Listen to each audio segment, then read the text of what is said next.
2, 3. A combatir resuena la guerrera voz del buen Jesús, que hoy llamando está, sin desmayar, seguidle siempre con valor y la victoria plena os dará. Nuestros malos pensamientos. Debemos vencer nuestros malos pensamientos. No podemos permitir que los pensamientos, cuando estamos hablando de los pensamientos, está sobreentendido que estamos hablando de los pensamientos negativos, de los pensamientos destructivos, ya sea para destruir a otro o que nos destruye a nosotros. No de los pensamientos negativos deben estar bajo nuestro control. No debemos permitir que los pensamientos nos controlen. Pero ¿cómo podemos hacer eso? ¿Cómo vencer a esos malos pensamientos? Bueno, vamos a ir a la palabra de Dios y vamos a leer primeramente Mateo capítulo 5, versículo 18. Versículo 8, perdón, que nos dice, bienaventurados los de limpio corazón. Aquí la palabra corazón es del griego cardia. Y en este caso, la palabra cardia en griego es pensamientos y sentimientos. De allí viene la famosa palabra cardiología, ¿recuerdan? La rama de la ciencia que es la cardiología, que significa cardia de pensamientos o corazón, y logía, el estudio. La cardiología es el estudio del corazón. Por lo tanto, es bienaventurado aquella persona que limpia su corazón, porque ellos verán a Dios. Entonces, ¿qué es lo que tenemos que hacer? Como vemos aquí en la imagen, debemos limpiar, debemos botar, debemos sacar lo malo de nuestros pensamientos y de nuestros sentimientos, pues. Recuerden que aquí la palabra corazón, en este caso la palabra cario, significa pensamientos y sentimientos que están relacionados prácticamente. Y así es que la Biblia nos manda, es un deber que debemos limpiar nuestro corazón y limpiarlo de los malos pensamientos. Porque según Timoteo capítulo 2, versículo 22 nos dice, huye también de las pasiones juveniles y siga. Fíjense el orden, huir hacia dónde, para seguir la justicia. Cuando se habla acá de huir, se está hablando de, miren lo que dice aquí, pasiones juveniles. Estamos hablando de sentimientos que son negativos cuando van en contra de la palabra de Dios. Huye también de las pasiones juveniles y sigue la justicia, la fe, el amor y la paz con los de corazón limpio. Están viendo otra vez la palabra de corazón limpio, invocan al Señor. Debemos invocar a nuestro Dios con pensamientos y sentimientos limpios, pero para lograr hacer eso debemos huir de las pasiones juveniles. Esta es una lucha que tienen los jóvenes. Bueno, nosotros los jóvenes lo tuvimos, y bien fuerte.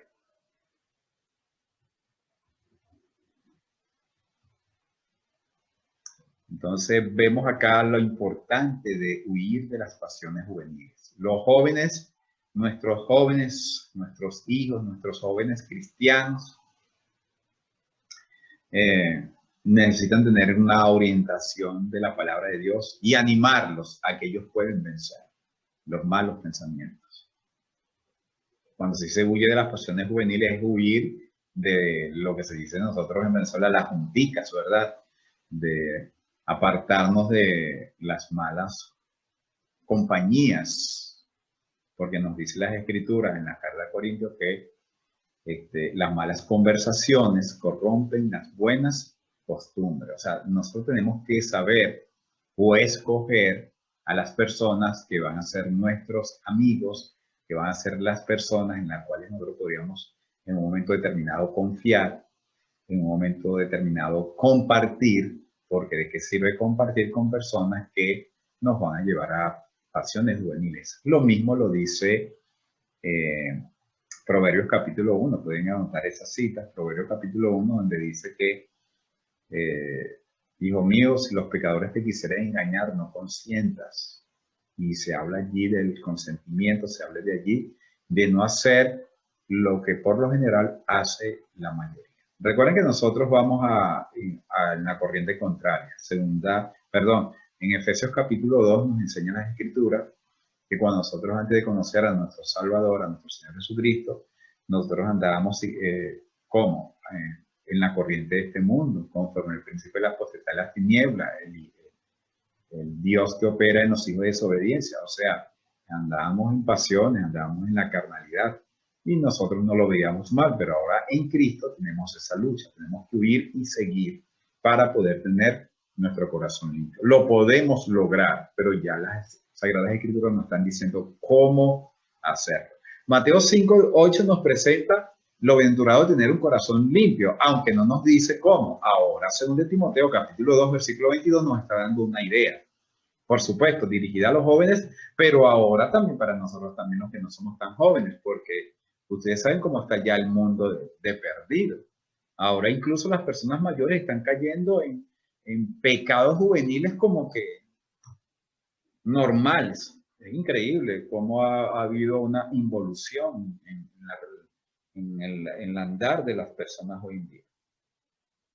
En este caso, la Biblia nos manda a limpiar nuestro corazón. Jeremías capítulo 4, versículo 14. Vuelve a hablar, lava tu corazón. Es lo mismo, limpiar el corazón. Lava tu corazón de maldad, oh Jerusalén, para que seas salvo. El pueblo de Judá no podía ser salvo si no lavaban su corazón.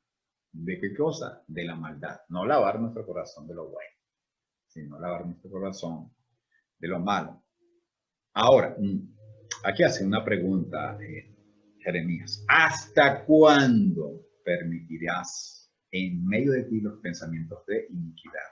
Están viendo que en este caso es una cosa que nosotros permitimos, pues.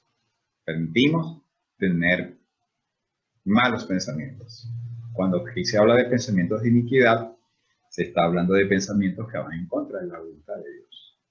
Ellos tenían que lavar su corazón de maldad, tenían que lavar sus pensamientos y sentimientos de maldad, pero no podían permitir que los pensamientos estuvieran en su vida. En Primera de Reyes, capítulo 18, versículo 21, por cierto, espero que hayan cumplido la tarea de haber leído Primera de Reyes 18 y 19.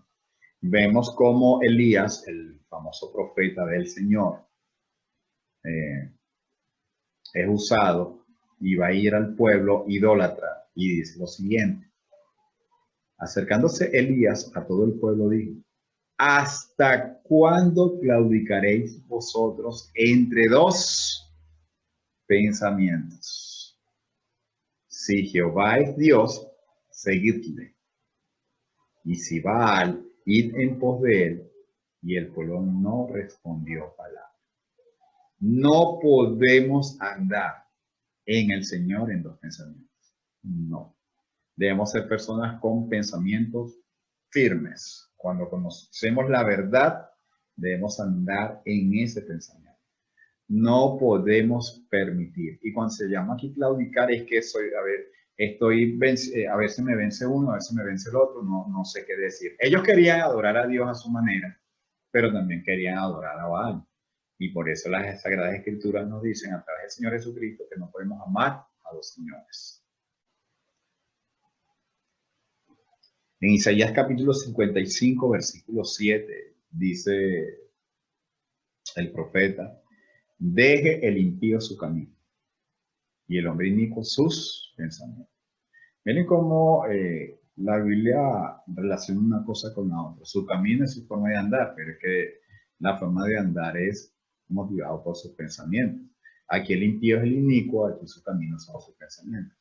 Deje el impío su camino y el hombre inicuo sus pensamientos. Y vuélvase a Jehová, el cual tendrá de él misericordia, y al Dios nuestro, el cual será amplio en perdonar. Todo está aquí, en esta cabeza, aquí, en tu cabeza, en la mía, todo está allí. Es la lucha que tenemos para vencer nuestros malos pensamientos. Efesios capítulo 4, versículo 23 dice, renovaos en el espíritu de vuestra mente. Están viendo cómo en Cristo, cuando somos ya nueva criatura, no tenemos el deber de renovar nuestra mente. Al nosotros renovar en nuestra mente puede haber un cambio. Si nosotros renovamos nuestra manera de pensar, vamos a cambiar nuestra manera de vivir o de actuar. Todo es una renovación. Pero recuerden que esta renovación es en el Señor Jesucristo.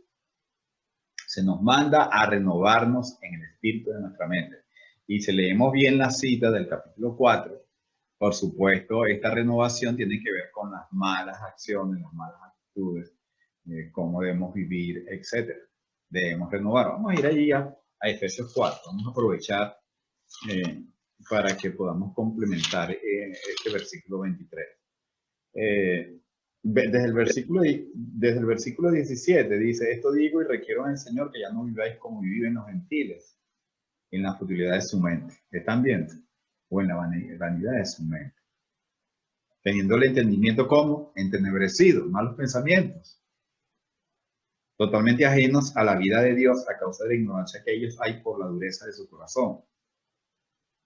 Versículo 19, los cuales después que llegaron a ser insensibles, se entregaron a sí mismos a la sensualidad para practicar con avidez toda clase de impureza.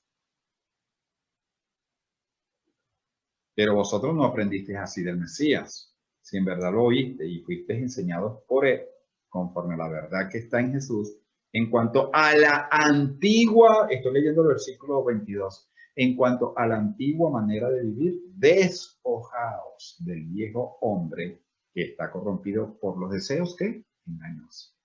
De esto estamos hablando. Despojarse y luego dice, y renovaos en el espíritu de vuestra mente. Dejamos lo malo y hay que agarrar lo bueno. Recuerden, son luchas diarias. El mismo apóstol Pablo, pero en la carta a los Romanos, dice en el versículo 2, no os conforméis a este siglo, sino transformaos.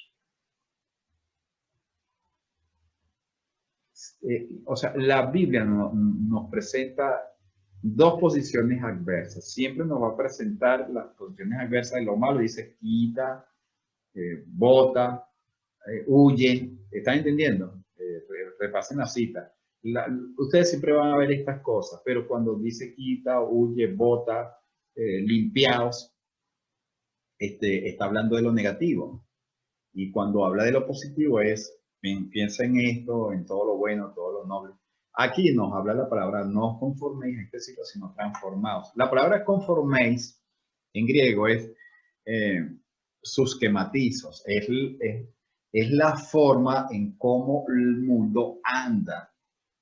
Cómo el mundo anda. O sea, todo el mundo anda siguiendo la corriente de este mundo. Ah, bueno, como ellos lo hacen, yo también lo voy a hacer. No, yo no debo conformarme a los pensamientos del mundo, sino que debo transformarme. Y la palabra transformarse aquí viene de la palabra griega morfosis o metamorfis, ¿verdad? Que debo haber un cambio, una transformación. ¿Por medio de qué viene esa transformación? Por medio de la renovación de vuestro entendimiento. Es lo mismo que dice Efesios 4:23. Debemos renovar nuestra mente para que pueda haber una transformación y dejar la vida bien. Nada. De nada sirve que yo esté actuando de una manera negativa y digo yo, bueno, me voy a vivir a otra ciudad para ver si cambio. Ustedes saben que han oído esas cosas, ¿verdad? Bueno, voy a dejar este trabajo y me voy a ir a otra. Bueno, voy a dejar a esta pareja y me voy a buscar otra. No se trata de otras personas que cambien, se trata de lo que yo debo hacer. De eso se trata. Es la renovación de mi entendimiento para que compruebe cuál sea la buena voluntad de Dios, agradable y perfecta. La buena voluntad de Dios, ¿cuál es? Ya la estamos viendo aquí. La renovación, la transformación. Y en este caso, nosotros vamos a vivir una vida agradable y perfecta. Aquí la palabra perfecta es madura. Una persona que no se deja llevar, que no es un niño. 2 de Corintios capítulo 10, versículo 3 al 5, dice, pues aunque andamos en la carne, recuerden que esta es la versión Reina Valera, mientras que hay otras versiones y el griego dice, pues aunque vivimos en la carne, porque andar en la carne a veces se piensa de que la gente anda mundana, no. Aquí es porque aunque vivimos en la carne, por eso el Señor le dice, no, Padre, no te ruego que lo quites del mundo, sino que lo guarde del mal. Vivimos en este mundo, pero tenemos que vivir completamente alejados de las cosas que nos van a hacer daño. Pues aunque andamos en la carne, no militamos en la carne, porque las armas de nuestra milicia no son carnales, sino poderosas en Dios para la destrucción de fortalezas, derribando argumentos y toda altivez que se levanta contra el conocimiento de Dios y llevando cautivo todo pensamiento a la obediencia a Cristo. Espérense un momento. Ok, no, vamos para acá. Okay. Aquí vemos un punto para entender esta cita. Recuerden que estamos hablando, o el apóstol está hablando, guiado por el Espíritu Santo, viendo al apóstol, está hablando en términos de milicia, de soldados. Nosotros somos soldados. Vivimos en la carne, pero nuestras milicias es para servirle al Señor, para andar en el Espíritu. Y habla de las armas que no son carnales. Ya entendemos cuáles son esas armas según Efesios 6. Hay que relacionarlo, ¿ok? Efesios 6. Son armas espirituales que son poderosas en Dios para la destrucción de fortaleza. Estamos hablando de qué tipo de fortalezas son. Ahora, nos dice el versículo 5 que esas armas sirven para derribar argumentos y toda altivez que se levanta contra el conocimiento de Dios. En este caso, ningún inconverso puede derribar nuestra fe. No la puede. No podemos permitirnos que un inconverso derrumbe nuestra fe, que nosotros seamos vencidos por un inconverso. Me gusta mucho la parte de la historia de, creo que es 1 Samuel 15, bueno, por ahí está, la historia de David y Goliat. ¿Recuerdan? Cuando salía todos los días ese paladín buscando y diciendo, deme un hombre para que pelee conmigo, y si él me vence, nosotros le servimos, y si yo los venzo, ustedes me sirven. Y el pueblo estaba todo asustado, y llega un jovencito, llamado David, que dice, ¿qué es lo que está diciendo de esto? Entonces él dijo, ¿cómo este incircunciso? Recuerden la palabra circuncidar, incircunciso. ¿Cómo va a decir este hombre que no forma parte del pueblo de Dios? Va a estar amenazando a las huestes espirituales del Señor. O sea, David decía, ustedes no pueden actuar de esa manera. ¿Cómo van a permitir que un converso nos pueda a nosotros destruir? ¿Cómo un inconverso puede desanimarnos? ¿Cómo un inconverso va a vencernos a nosotros en el espíritu? Nos puede vencer en otras áreas de la vida, pero no podemos permitir que un inconverso nos aparte de la fe.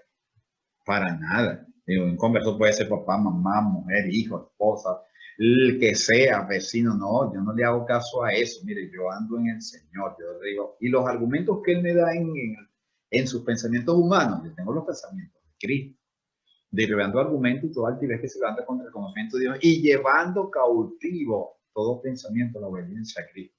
En este caso, nuestros pensamientos que debemos hacer, debemos vencerlos, pero recuerden, cuando había una batalla en la antigüedad y el ejército vencía, o mejor dicho, el ejército vencedor, por supuesto, si el ejército vencía, el otro era vencido. El ejército vencedor se llevaba el botín, se llevaba todo lo que pertenecía o lo que habían dejado el enemigo, e incluso si había mujeres, niños o soldados, los llevaban cautivos y se los llevaban para ser sometidos. En este caso, todos mis pensamientos negativos yo tengo que vencerlos y yo los llevo cautivo ¿a dónde? A la obediencia a Cristo.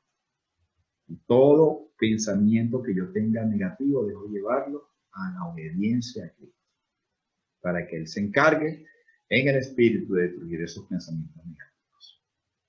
Así que, hermanos, tenemos una gran bendición ahora en Cristo de vencer. Podemos y necesitamos vencer los malos pensamientos. ¿Qué te pareció el mensaje? Dame tus comentarios. Si no te has suscrito, hazlo, activa la campanita y que el Señor te bendiga. Está pendiente para la siguiente entrega.